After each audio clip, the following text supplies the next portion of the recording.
지난주에는 믿음에 관한 하나님의 말씀을 전하였습니다. 믿음은 하나님의 은혜용 선물이다. 그러므로 그 믿음을 받은 자들은 온전한 성장과 성숙의 역사를 삶의 변화로 이루어 가야 한다. 그런 말씀을 전했어요. 이제 오늘은 예배에 관한 하나님의 말씀을 전하겠습니다. 사랑하는 가요회 성도 여러분, 예배를 잘 드립시다. 하나님께서 받으시는 진정한 예배를 드리는 저와 여러분 꼭 될 수 있기를 간절히 바랍니다. 성도에게 예배는 신앙생활의 전부라고 말해도 과언이 아닙니다. 예배 실패하면 믿음에 실패해요. 예배에 성공하지 못하면 신앙에 실패할 가능성이 아주 높습니다. 오늘 성경 말씀을 보시면 하나님께서 이렇게 말씀하지요. 하나님은 예배하는 자들을 찾으신다. 우리 하나님은 예배하는 자들을 찾으신다. 우리 하나님은 예배를 받기를 원하신다. 그렇게 말씀하고 있어요. 저도 성경을 제법 봤는데요. 우리 하나님은 인물 좋은 사람을 찾으신다. 돈 많은 사람을 찾으신다. 잘 나가는 사람을 찾으신다. 높은 사람을 찾으신다. 그런 말씀은 제가 보지를 못했습니다. 우리 하나님은 어떤 사람을 찾으시느냐? 하나님 앞에 영과 진리로 예배하는 자들을 찾으신다는 거예요. 여러분은 하나님이 찾으시는 사람이 될래요? 아니면 하나님이 안 찾으시는 사람이 될래요? 물으나 많았잖아요. 그죠? 그래서 저와 여러분 정말 예배를 잘 드려서 하나님이 찾으시는 은혜의 사람이 될 수 있기를 간절히 바랍니다. 그러면 어떻게 예배 드리는 것이 예배를 잘 드리는 것이냐? 세 가지로 나누어서 말씀을 전하겠습니다. 첫 번째가 준비하고 사모함으로 예배를 드려야 한다. 그렇게 말씀하고 있어요. 사랑하는 성도 여러분, 예배를 준비하시기를 바랍니다. 날마다 예배를 사모하는 주의 자녀가 되시기를 간절히 바랍니다. 예배는 준비하는 것만큼 은혜를 받습니다. 예배는 사모하는 것만큼 은혜를 받게 되어 있습니다. 제가 여러분에게 꼭 드리고 싶은 말씀은 예배는 하나님과의 선약속입니다. 선약이라 그렇게 말할 수가 있어요. 우리는 세례를 받을 때에 다 약속을 했습니다. 주일은 거룩하게 지키겠다고, 주일을 성수하겠다고 약속을 했습니다. 그러니까 성도로서 주일 성수는 하나님과 변치 않는 선약이에요. 이미 약속을 다 해두었습니다. 주일날은 내가 하나님 앞에 나가서 예배를 드리겠습니다 라고 이미 약속을 한 거예요. 물론 살아가다가 보면 삶의 자리에서 약속을 지키지 못할 때도 있지요. 그러나 대부분의 경우는 정상적인 사람이라면 약속은 지키기 위해서 예를 씁니다. 그게 정상적인 사람이에요. 만약 여러분 중에 쉽게 약속을 파기하는 사람이 여러분 곁에 있다면 여러분은 쉽게 그 사람하고 약속하려고 마음을 먹지 않을 것입니다. 약속은 지킬 때에 의미가 있는 거예요. 피치 못할 사정이 있다는 거 저도 압니다. 그러나 대부분의 경우는 피치 못할 상황이 아니고 자기의 우선순위에서 예배가 밀린 거예요. 여행을 가기 위해서 예배를 밀어놓은 겁니다. 돈을 더 벌기 위해서 예배를 밀어놓은 거예요. 사람을 만나기 위해서 예배를 밀어놓은 것입니다. 운동을 하기 위해서 예배를 밀어놓은 것이지 피치 못할 상황이 사실 발생한 것은 아니라 그렇게 말할 수가 있어요. 내 마음의 우선순위만 정확하면 예배를 지키지 않을 이유는 특별히 없습니다. 물론 몸이 아프다든지 회사에 정말 중요한 일이 발생했다든지 정말 내 자신이 파기할 수 없는 어떤 계약의 상황이 있다든지 그럴 때는 어쩔 수가 없지만 그렇지 않는 대부분의 경우는 사실은 자기가 예배를 우선순위에서 후순위로 밀어둔 것입니다. 우리 성경 말씀을 통해서 보게 되면 이스라엘 백성들은 안식일을 지킴에 있어서 정말 많은 준비와 시간들을 사용을 했습니다. 한번 놀래주시기를 바랍니다. 유대인들이 가지고 있는 율법이 613가지입니다. 예수를 잘 믿기 위해서 하나님을 잘 섬기기 위해서 가지고 있는 율법이요 613가지요. 우리는요 10가지요. 우리 10계명밖에 없어요. 근데 유대인들은 정말 예수를 잘 믿고 싶은 거예요. 하나님을 정말 잘 믿고 싶은 겁니다. 그래서 어떻게 하면 하나님을 잘 믿을까, 제대로 섬길까, 그래서 만든 율법이 613가지요. 그 중심은 정말 좋은 거예요. 613가지 중에서 안식일에 관한 법이 234가지입니다. 어떻게 하면 안식일을 잘 지킬까? 어떻게 하면 은혜를 받을까? 어떻게 하면 하나님께서 원하시는 안식일을 지킬까? 그 일을 위해서 율법을 만들었는데 234가지라는 사실이에요. 그러니까 그들은 안식일을 정말 열심히 준비하는 겁니다. 하나님 앞에 드릴 수송아지를 준비하고 양을 준비하고 또 어떤 사람들은 밀가루를 준비하고 어떤 사람들은 비둘기를 준비하고 우리는 그냥 옷만 갈아입고 오면 되잖아요. 그죠? 그런데 유대인들은 짐승을 다 준비를 해놔야 돼요. 흠없는 짐승을 하나님 앞에 드리기 위하여 전날에 다 준비를 해둬야 됩니다. 더 대단한 것은 유대인들에게 3대 절기가 있지요. 유월절, 칠칠절, 수장절, 초막절이라고 하는 3대 절기가 있습니다. 이들은 이 3대 절기를 지키기 위해서 1년 동안 준비를 합니다. 아무도 안 놀라는데 1년 동안 준비를 한다니까요. 3대 절기를 잘 지키기 위해서 성경 말씀에 보시게 되면 예수님께서 유월절을 잘 지키기 위해서 준비하고 계신 모습을 우리는 말씀을 통해서 볼 수가 있습니다. 이들이 하나님 앞에 온전한 절기를 지키기 위해서 어떻게 하느냐, 각자의 고향을 떠나서 예루살렘으로 올라갑니다. 그 기간이 15일에서 30일이 걸려요. 생업을 제쳐놓고서 하나님 앞에 온전한 절기를 지키기 위해서 15일 동안 일하지 않습니다. 그래서 예루살렘까지 올라갑니다. 먼 곳에 있는 사람들은 30일 동안 걸어서 예루살렘으로 올라가는 거예요. 왜? 절기 하나 제대로 지키려고요. 그들은 준비한 만큼 은혜를 받는다는 사실을 깨닫고 있습니다. 토요일 날 늦은 시간까지 야간 낚시하다가 눈 비비고 그냥 교회 와서 예배를 드리면서 말씀이 비몽사몽으로 들리는 그런 상황이 아니고, 늦은 시간까지 만나기 싫은 친구 만나서 어느 곳에서 하나님께서 원치 않는 일을 감당하다가 주일날 와서 허겁지겁 예배를 드리는 모습이 아니라 한 달 동안 1년 내내 그리고 전날 저녁에 최선을 다하여 하나님 앞에 드릴 예배를 준비하는 거예요. 저도 목회자로서 하나님 앞에 주일을 지키기 위한 원칙을 여러 가지 세워놓고 있습니다. 토요일 날과 수요일 날은 생물을 먹지 않는다. 혹시 잘못되면 탈이 발생할 수가 있으니까요. 토요일은 11시 전에는 잠자리에 든다. 주일날은 가급적이면 트림을 하지 않기 위해서 설교가 다 끝날 때까지 음식을 먹지 않는다. 그리고 토요일은 웬만한 일이 아니면 100km 이상은 외부에 나가지 않는다. 내 마음을 상하게 할 만한 사람은 토요일은 가급적 만나지 않는다. 왜냐하면 주의 말씀을 전해야 되는데 영향을 받잖아요.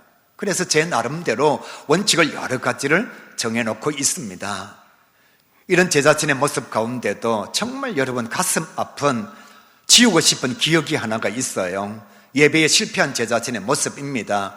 몇 년 전에 기독 실업인회에서 저와 함께 공부하는 사람들이 중국으로 여행을 가자 그랬습니다. 언제 돌아오느냐고 물으니까 주일 아침 6시에 김해공항에 도착한다고 얘기하는 거예요. 처음에는 안 간다 그랬습니다. 그런데 그들이 꼭 함께 가자 그래서 그래 주일날 아침 6시에 돌아오면 괜찮겠다. 설교 준비를 다 하고서 혹시를 대비해가지고 그 원고를 박상희 목사님한테 넘겨놓고 제 나름대로 다 준비를 하고 갔습니다. 그런데 마지막 날 돌아오는 날 김해공항에 도착하려고 하니까 안개가 엄청 끼이는 겁니다. 내릴 수가 없었어요.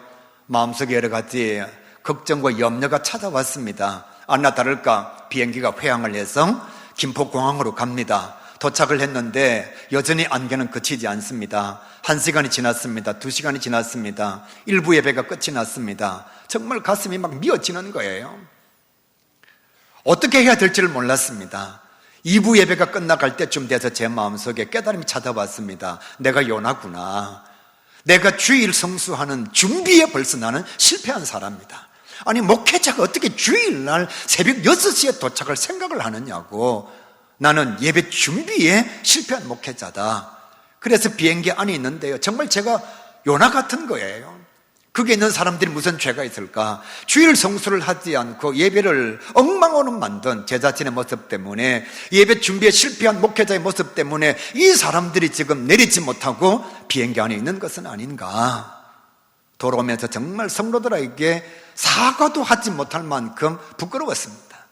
저는 예배 준비에 이미 실패한 목회자예요. 그 뒤로는 아예 금요일 이후로는 약속을 하질 않습니다. 그냥 온갖 얘기를 다 해도 금요일 이후에 일정이 있는 것은 약속을 하질 않습니다. 사랑하는 성도 여러분, 우리가 얼마만큼 예배를 준비하느냐, 정말 내가 하나님 앞에 예배 드릴 때에, 오늘 여기 예배 드리러 오실 때에 어저께 저녁부터 하나님 앞에 온전한 예배 드리기 위해서 내가 얼마만큼 준비했느냐, 그 준비의 강도만큼 예배를 드릴 때에 은혜를 받게 되는 거예요. 우리 찬양단에게 한번 물어보십시오. 일주일 내내 노래를 배웁니다. 그리고 토요일날 다시 연습을 하고요, 그리고 주일날 1시간 반 전에 와서 연습을 합니다. 그들이 찬양 드릴 때 은혜가 되지 않을까요? 준비한 만큼 그들이 정말 진심으로 준비했으면 첫 찬양이 딱 나올 때 은혜가 되는 거예요. 그러나 아무 생각 없이 부부하고 그냥 싸울 거 다 싸우고, 늦은 밤 잠도 제대로 자지 않고 새벽녘에 겨우 일어나가지고 밥도 안 먹고 오면서 차 안에서 또 한밤 붓고 온 사람들은 아마 분명히 은혜가 안 될 거예요. 준비한 게 없으니까요. 사랑하는 성도 여러분, 내가 정말 예배를 사모하면 하나님의 은혜가 우리 가운데 넘치게 됩니다. 높은 사람을 만날 때에, 중요한 사람을 만날 때에, 사랑하는 사람들을 만날 때 우리는 정말 가슴 설레고요, 준비도 많이 하고 마음에 사모함도 있습니다. 제가 뉴스를 보는데 정말 깜짝 놀랐어요. 임영웅이라고 하는 사람 아시죠? 가수요, 임영웅요. 좋아하는 사람들 너무너무 많죠. 벌써 웃는 사람들이 있는데 다 들켰어요, 이미. 그 좋아하는 사람들요, 임영웅이가 콘서트를 하는 것도 아닙니다. 어느 그냥 축구장에 가서 시축을 하는 거예요. 그 시축하는데 들어가는 입장료가 2만 원입니다. 그런데 임영웅이 온다 그러니까 표가 엄청나게 많이 팔렸어요. 나중에 표를 살 수가 없으니까 암표가 얼마냐? 40만 원이요. 우리는 지금 이러는데요, 여러분, 임영웅 팬들은요 40만 원이 아깝지가 않습니다. 왜? 너무너무 좋아하니까. 가서 오빠가 잘 차든지 못 차든지 관계없습니다. 공이 날아가든지 안 날아가든지 관계없어요. 오빠가 공 찬다는 사실만으로도 막 가슴이 떨리는 거예요. 아줌마들도 가슴 막 야단이고요. 왜 그럴까요? 마음에 그리워함과 사모함이 있으니까요.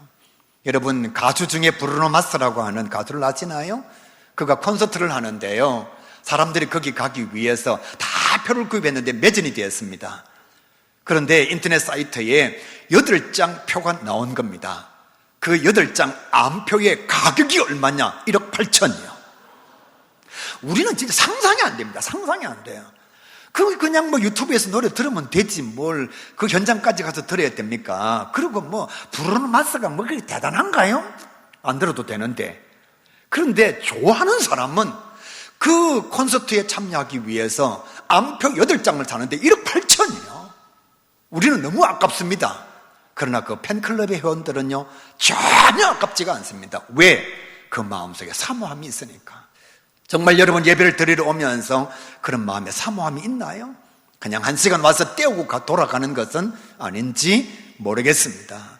우리 하나님께서 진정 받기를 원하시는 예배는 준비된 예배입니다. 앞으로는 토요일부터 준비하시기를 바랍니다. 구역장, 구역 예배가 있으면 준비하시기를 바랍니다. 연락도 하고요, 무슨 말씀을 전할까, 간식은 어떻게 제공을 할까, 그게 하나님 앞에 드리는 예배예요. 성도들은 주일날 교회 나올 때에 사모함을 가지고 나오시기를 바랍니다. 아무 생각 없이 그냥 와서 앉아있지 말고요. 내가 대통령을 만나러 간다 그러면 그냥 갈까요? 제가 대통령 만나러 한번 갔거든요. 4시간 전에 도착해야 됩니다. 온몸 수색을 다 합니다. 저는 지금까지 단 한 번도 누구를 죽인 적이 없습니다. 그런데도 온몸 수색을 다 해요. 그런데 우리가 창조주 하나님을 만나러 오면서 그냥 아무렇게나 봐요. 세수도 제대로 안 하고.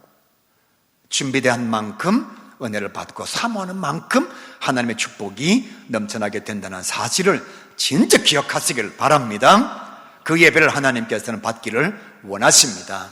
두 번째, 하나님께서 받기를 원하시는 예배가 뭐냐? 희생과 헌신이 있는 예배를 우리 하나님은 받기를 원하십니다. 우리는 성경 말씀을 통해서 구약 성경에 나타나고 있는 제사의 모습을 다 알고 있습니다. 번제와 소제와 화목제와 속건제와 속죄제를 우리는 다 알고 있습니다. 그 제사를 어떻게 드리느냐? 일단 짐승을 준비합니다. 그리고 흠없는 짐승을 데리고 와야 돼요. 그리고 제사장에게 맡겨야 됩니다. 제사장은 그 짐승을 어떻게 하느냐? 죽입니다. 그리고 각을 뜹니다. 피는 따로 받습니다. 그래서 각을 뜬 그 짐승의 사체를 어떻게 하느냐? 제단 위에 올립니다. 그리고 제단 주변에는 피를 쫙 뿌리게 돼요. 그리고 난 뒤에 그것만으로도 부족해서 불러서 다 태워서 짐승도 드리고 피도 드리고 연기까지도 하나님 앞에 향으로 다 드리는 거예요. 그러니까 구약의 제사는 전부가 희생과 헌신과 수고입니다. 짐승의 희생이 있어야 돼요. 제사장에 수고가 있어야 됩니다. 예배 드리는 자의 헌신이 있어야 됩니다. 신약시대도 마찬가지입니다. 예수님께서 원래 우리가 제사를 드려야 되고 양을 드려야 되는데 예수님께서 자기 자신의 몸을 희생의 제물로 드리신 거죠. 그래서 히브리서 9장 12절에 이렇게 말씀합니다.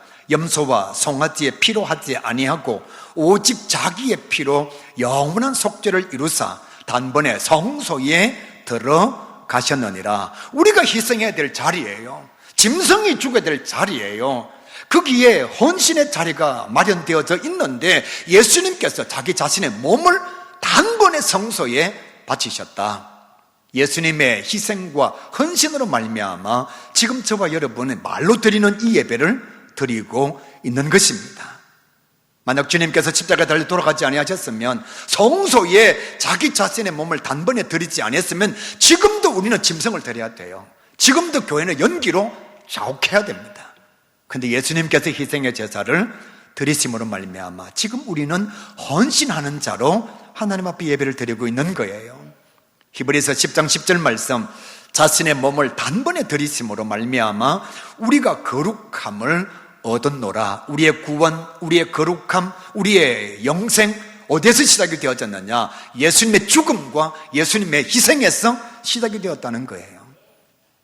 예수님께서 저와 여러분을 위해서 자기 자신을 희생의 제물, 예배의 헌신의 자리에 하나님 앞에 바치셨다는 것입니다. 예배 드릴 때에 희생이 있어야 합니다.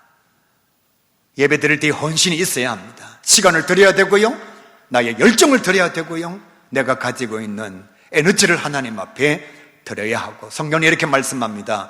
하나님 앞에 설 때에 빈손으로 서지 말라, 공수로 서지 말라, 그렇게 말씀하고 있습니다. 하나님 앞에 나올 때 예물을 준비해야 되는 거예요. 돈이 없는 사람은 어쩔 수가 없습니다. 없는데 어떻게 합니까?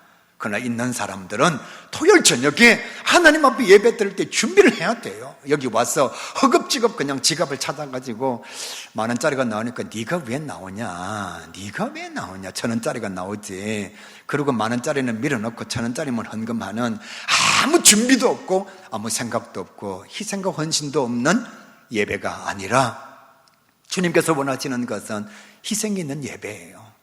그래서 사도 바울이 이렇게 고백합니다. 날마다 나는 말씀 앞에 나를 쳐 복종케 하노라. 나는 날마다 죽노라. 사랑하는 성도 여러분, 예배를 드리는 사람은 자기가 벌풀 살아있으면 안 되는 거예요. 자기 제 자아가 하나님의 영광을 가리우면 안 되는 것입니다. 나는 죽어야 하고 그리스도의 영광은 드러나야 하는 것이 예배의 자리입니다. 그런데 솔직하게 말씀드리면 우리가 예배를 드리면서도 자기 자신을 죽이지를 못하죠. 1시간 예배 드리고 난 뒤에 그냥 돌아가면서 여전히 자기가 살아있습니다. 구약시대 때의 제사는 자기 자신을 번제로 드리는 것입니다. 신약시대의 제사는 예수님께서 자기 몸을 희생의 제물로 드리시는 겁니다. 지금 저와 여러분의 은혜의 시대의 제사는 우리를 하나님의 말씀 앞에 복종케 함으로 날마다 나를 쳐 죽이는 것이 희생의 제사의 모습이라 그렇게 말할 수가 있습니다. 사랑하는 가요계 성도 여러분, 정말 주님께서 보실 때에 쟤는 예배를 위해서 이런 것을 희생하고 있구나, 쟤는 정말 나에게 예배를 드리기 위해서 이런 것을 헌신하고 있구나, 하나님께서 느낄 수 있는 그런 희생과 수고와 헌신 있는 예배를 드리는 주의 자녀가 될 수 있기를 우리 주님의 이름으로 간절히 축복합니다. 우리 하나님께서 원하시는, 찾으시는 세 번째 예배가 뭐냐? 변화와 열매가 있는 예배를 원하십니다. 사랑하는 성도 여러분, 우리가 예수 믿기 전에 참 많은 욕을 했습니다. 누구를 향해서? 예수 믿는 사람들을 향해서. 아니, 저 사람은 목사라 그러면서, 아니, 저 사람은 장로라 그러면서, 저 사람은 교회를 30년 40년 다녔는데 도대체 저게 뭐냐고. 그 욕한 이유가 뭐지요? 적어도 예수 믿는 사람은 요 정도는 변화가 돼야 되는데, 적어도 예수 믿는 사람은 요 정도는 성숙해야 되는데 라고 하는 안 믿는 사람들이 가지고 있는 척도가 있는 거예요. 그런데 우리가 변화와 열매의 삶을 실천하지 못하니까 예수 안 믿는 사람들이 예수 믿는 우리 보고 이렇게 얘기합니다. 저게 예수 믿는 사람이냐고. 하나님께서 원하시는 진정한 예배가 뭐냐? 변화와 열매가 있는 예배를 주님께서 원하십니다. 그 내용이 어디에 나와 있느냐? 오늘 집에 가셔서 이사야 1장 말씀을 한번 깊이 묵상해 보시길 바랍니다. 이사야 1장 말씀에 보시게 되면 하나님께서 원하시는 예배가 아주 정확하게 기록이 되어져 있습니다. 첫 번째, 하나님께서 이렇게 말씀하십니다. 제발 말씀대로 좀 살아라. 예배 드리는 성도들아, 제발 좀 말씀대로 살아라. 제가 1장 10절 말씀을 읽어드리겠습니다. 백성들아, 하나님의 법에 귀를 기울이라. 삶이 없는 재물이 무슨 소용이 있냐? 나는 순양의 번제와 살찐 짐승의 기름에 배불렀고 수송아지와 어린 양과 순염소의 피를 기뻐하지 아니하노라. 나 기름에 배불러서, 나 피 안 좋아해. 내가 진짜 좋아하는 예배는 너희가 달라지는 거야. 너희가 변화가 되는 거야. 너희가 말씀대로 사는 거야. 염소 아무리 갖다 바치고 수송아지 아무리 갖다 바쳐도 나 그거 배불러서 그거 안 먹어도 돼. 내가 진짜 원하는 예배는 너희들이 말씀으로 달라지는 거야. 두 번째로 이렇게 말씀하십니다. 예배를 드릴 때에 마음을 다하라. 형식적으로 예배 드리지 말고 1시간 때우고 가지 말고 진짜 마음을 다하여 전심전력으로 하나님 앞에 예배하는 자가 되라. 그렇게 말씀하고 있어요. 12절 말씀, 너희가 내 앞에 보이려고 행동을 하니 내 마당만 밟을 뿐이니라. 뭐라고 말씀하느냐? 야, 1시간 쇼하고 가지 마. 1시간 퍼포먼스하고 1시간 연극하고 가지 마. 그거 내 마당 밟는 거야. 그냥 엉망으로 살다가 주일날 하루 와서 하나님 앞에 거룩한 척하고 그냥 의자에 방석만 눌려놓고 돌아가는 자가 되지 마. 주님께서 말씀하시는 거예요. 진짜 예배가 뭐냐? 마음을 다해라. 마음을 다한다는 게 뭐냐? 하나님 앞에 부끄러움이 없는 예배를 드려라. 그렇게 말씀하고 있는 거예요. 세 번째로 이렇게 말씀합니다. 이사야 1장 말씀에 악을 행하지 말라. 예배 드리는 성도들아, 제발 좀 악함을 버려라. 악함을 행하지 말라. 안 믿는 사람들이 악함을 행한다 할지라도 믿는 성도들은 그러면 안 돼. 13절 말씀요. 헛된 죄물을 가져오지 말라. 분향과 월삭과 안식일과 대회로 모이는 것을 내가 가증하게 여기나니 성회와 아울러 악을 행하는 것을 내가 견디지 못하겠노라. 무슨 얘기냐 하면 예배 실컷 드리면서 그 마음속에 못된 생각을 가지고 있고 악한 행동을 하고 나쁜 마음을 먹는 것을 내가 아는데 내가 견디지를 못하겠다. 지금 예배를 드리고 있는데 월삭과 분향과 안식일과 대회와 성회로 모이는 거 내가 다 안다. 예배 드리는 거 내가 다 안다. 그런데 너희가 예배를 드리는 그 마음속에 악을 행하는 것, 원어로 번역하면 못된 짓, 나쁜 행동, 악한 생각을 가지고 있다. 예배 끝나고 난 뒤에 절마 저거 가만 안 둘 건데 내가 오늘 회의할 때 반드시 내가 한마디 해야지. 아주 그냥 약고를 내가 죽여놔야지. 그런 생각한다는 거예요. 누가요? 이스라엘 백성들이. 누가요? 예배를 드리는 저와 여러분이. 그러니까 하나님은 마음속에 악함을 가지고 있거나 예배를 드리면서 마음속에 못된 짓을 생각하는 사람의 예배를 하나님께서 찾으시지 않으신다는 거죠. 15절 말씀은 더 가슴이 아파요. 너희가 많이 기도할지라도 내가 듣지 아니하리니 너희의 손에 피가 가득합니다. 너희가 기도 아무리 많이 해도 내 기도 안 듣는다. 왜? 형제의 마음을 아프게 한 적이 있지 않느냐. 너희 손에 피가 가득하다. 이게 뭐냐? 형제의 마음을 아프게 하고 자매의 마음에 상처를 줬다는 거예요. 사랑하는 성도 여러분, 기도가 응답이 안 될 때에 진짜 한번 생각해 보세요. 내가 형제의 마음을 아프게 하고 자매의 마음에 상처를 준 것은 없는지. 우리 하나님은 손에 피가 가득한 자의 예배, 형제의 마음을 아프게 하고 자매의 마음에 상처를 준 자의 예배를 찾으시지 않으신다는 거죠.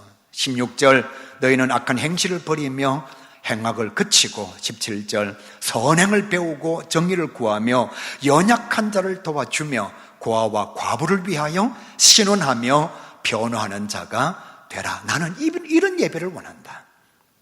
그냥 1시간 연극하고 아니면 쇼하고 척하고 돌아가는, 교회 마당만 밟고 의자만 더럽히고 돌아가는 그런 예배가 아니라 정말 너의 마음을 다하여 변화되기를 원하는 그런 예배자의 모습을 나는 찾고 있어. 네 번째로 이렇게 말씀합니다. 성도와 화목하라. 마태복음 5장 23절 말씀, 예물을 제단에 드리려다가 형제에게 원망 들을 만한 일이 생각나거든 예물을 제단 앞에 두고 먼저 가서 형제와 화목하고 그 후에 예물을 드려라. 성도 여러분, 그렇게 합시다. 지금 마음속에 목사님에 대한 정오가 가득하면서 아니면 어떤 성도에 대한 미움이 마음속에 가득하면서 내가 생각해도 누군가가 나를 원망할 만한 일들을 많이 저질렀으면서 아무것도 모르는 척 연극하면서 하나님, 저는 거룩합니다. 바리새인들처럼. 그런데 여러분, 세리는 이렇게 기도합니다. 주여, 나는 죄인입니다. 주여, 나는 죄인입니다. 성경은 우리에게 뭐라고 말씀하느냐?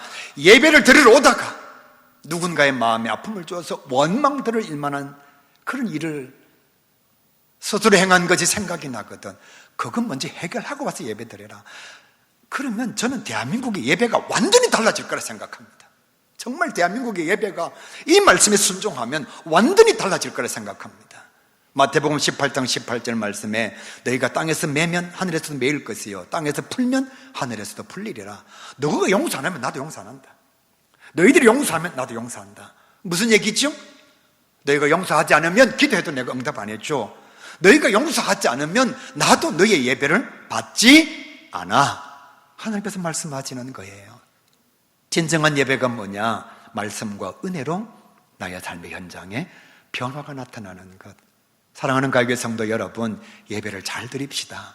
예배를 잘 드린다는 것은 1시간 연극하고 돌아가는 것이 아닙니다. 준비하고 사모하는 예배를 드려야 되고 희생과 헌신의 예배를 드려야 되고 변화와 열매의 삶을 꿈꾸는 예배가 하나님께서 원하시는 진정한 예배입니다. 아무리 말을 잘해도 아무리 포장을 잘해도 열매를 보면 그 나무를 알 수가 있습니다. 자랄 때는 몰라요. 작을 때는 몰라요. 그러나 여러분, 아무리 속여도 열매가 나오면 복숭아 나무는 복숭아고요, 사과가 나오면 사과나무예요.